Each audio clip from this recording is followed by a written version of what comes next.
मेरी नमाज का वक्त हो गया, मेरी नमाज नहीं निकल जाए। आई जानम फिदा ये है। अरे इस बोतल में क्या है? या अली अली अली अरे वाह, खजाने का नक्शा। अब तो मैं बहुत अमीर हो जाऊंगा।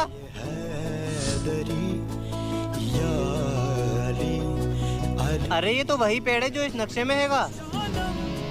कोई मेरी मदद करो, बचाओ मुझे। अरे बेटा, तुम यहाँ इस गड्ढे में क्या कर रहे हो? भाई मुझे बचा लो, मैं यहाँ गिर गया। चल बेटा, मेरा हाथ पकड़।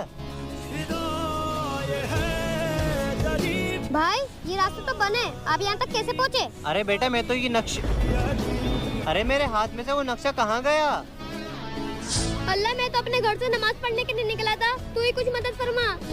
है मोहम्मद मेरा दिल तो सीना। बेशक अल्लाह अपने बंदे की मदद जरूर करता है। वीडियो अच्छी लगे तो एक लाइक जरूर करना।